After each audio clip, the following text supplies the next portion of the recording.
Le frère Guélan Célestin Valérie, il dit, il y a plus de 2 semaines, j'ai commencé à ressentir un mal de ventre atroce qui me causait des vomissements et de la diarrhée.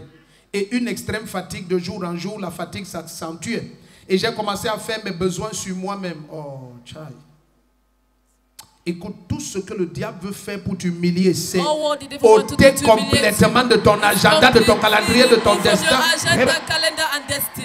Il dit, le dimanche qui suivait, j'ai été amené dans cette église et on m'a installé aux urgences. Papa a prié pour moi et il m'a dit, tu es libre. Le même soir, les vomissements se sont arrêtés, la diarrhée et les maux de ventre ont disparu. J'ai retrouvé les forces et jusqu'à aujourd'hui, je suis totalement libre. Dis Amen. Alors maintenant, il dit quelque chose qui me plaît. Il dit de plus, le Seigneur a ouvert une grande porte dans ma vie. Amen. Car j'ai signé un nouveau contrat à la résidence de Zunkuntunkuru Kontumbrankanta comme chef cuisinier. Tu es chef cuisinier chez Mbrondongone. Hein? On ne peut pas dire son nom ici. On ne connaît pas qui visionne. S'il a des ennemis qui visionnent maintenant, il vient te donner 10 millions que met le Jembendebe. Le dehors, c'est compliqué. Amen. Hein? Et Njingbinzingla est l'une des autorités les plus importantes de ce pays. Hein? Amen. Amen. Amen. Yes. À la présidence, si tu comptes, tu comprends toi-même que c'est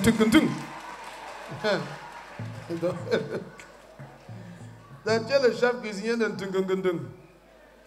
Et il dit, pour toutes ces merveilles, je viens dire merci au Seigneur Jésus-Christ. Acclame le Seigneur. Alléluia. Donc, tu connais tout faire. You know how to Comment cook te voir everything. calme comme ça? Hein? Ah bon, hein? Tu connais faire quoi? Cite-nous les noms compliqués. Les repas compliqués que Complicate tu fais. meal you can cook. En matière de cuisine européenne, oui.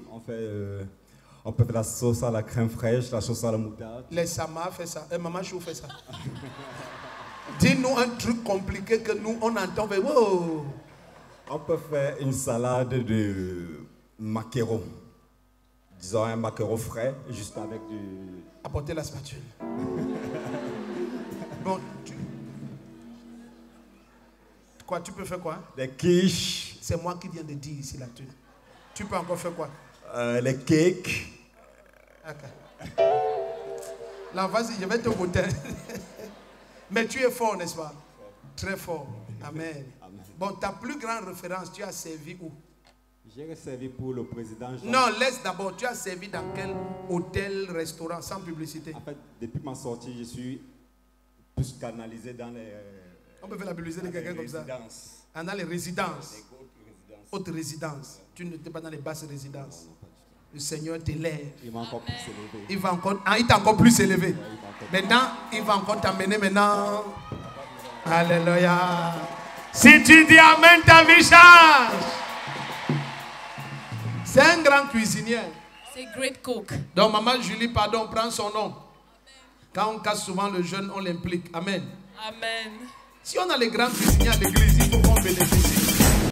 Bonjour, bonjour. Je suis le frère Guélan Célestin Valérie et je suis chef cuisinier. Et depuis un certain temps, ma carrière en tant que chef cuisinier basculait énormément. Je n'arrivais pas à comprendre comment moi qui servais autrefois des grandes résidences, je me retrouvais à venir relever les petits restaurants qui étaient presque déjà abattus. Et on me demandait de les relever presque sans rien. Alors ça me soufflait beaucoup. Alors une sœur m'a conduit dans cette église. Elle m'a dit, viens, là-bas, il y a la solution. Je n'ai pas résisté comme j'ai résisté autrefois quand on m'invitait partout ailleurs. Ma femme et moi, nous sommes venus dès la première occasion. Je me suis présenté, je suis passé aux urgences et j'ai expliqué mon cas. Et ce jour-là, papa n'est même pas passé aux urgences. C'est un autre prêtre, un autre pasteur, père qui a prié ce jour-là. Et j'avais la certitude que c'est ici que mes problèmes seront résolus. Je suis retourné. Un moment après, j'ai été appelé dans la résidence d'une haute autorité aussi, le Conseil général de Malte, où j'ai servi pendant près de 2 mois. Mais là, je me sentais toujours frustré parce que là, on avait pris mon temps. Mon dimanche qui était censé venir à l'église, louer, prier, remercier Dieu pour les bienfaits qu'il m'accorde, je n'avais plus ce temps-là. Alors j'ai prié au quotidien que Dieu me délivre, que si ce n'est pas le bon endroit, qu'il m'enlève de là. Alors, les semaines qui sont passées, je suis tombé gravement malade. Gravement malade. Je me repose souvent le jeudi. Le mercredi soir, quand je rentre, je me suis senti très mal à l'aise. J'ai commencé à faire des selles sur moi énormément. Et puis, ça sortait comme du robinet. Mon ventre faisait tellement mal. Et quelques temps après, j'ai commencé aussi à vomir énormément aussi. Alors, il y avait une séance de prière à l'église. Le frère Arnold me dit, non, ne reste pas chez toi, il faut venir. Parce que quand nous sommes à la fin de programme comme ça, là, ceux qui ont des problèmes bénéficient souvent des faveurs du Christ. Alors, je ne me sentais pas bien. On m'a transporté jusqu'à l'hôpital, jusqu'ici, à l'église. Ce jour-là même, j'ai fait toute la prière, j'étais couché. Le père n'est pas passé aux urgences aussi ce jour-là. Il a délivré étant à partir de l'hôtel de prière, il a délivré à partir de là.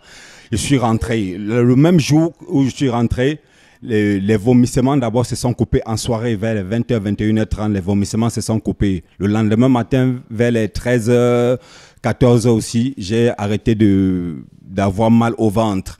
Et pendant que je souffrais toujours, j'ai eu un coup de fil d'un ami de longue date. On s'était perdu carrément et tout. Il me dit, tu fais quoi maintenant? J'ai appris que tu as ouvert un fast-food. Mais avec le fast-food, est-ce que tu t'en sors? Lui dit non, je ne m'en sors même pas avec le fast-food parce que je suis même malade. Je suis même encore souffrant.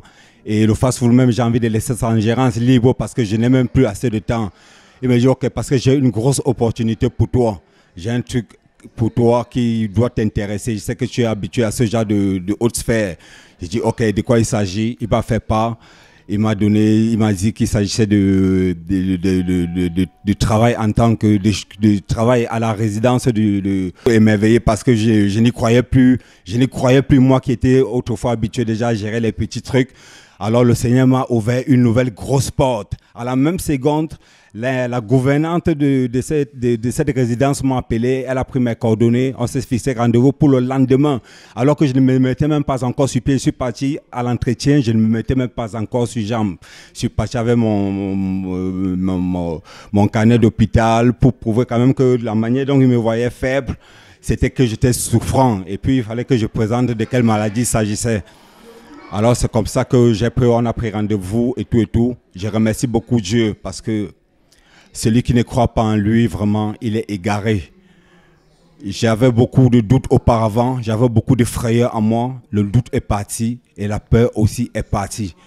À partir de maintenant, je comprends que toute chose que je produis ne peut que venir de Dieu.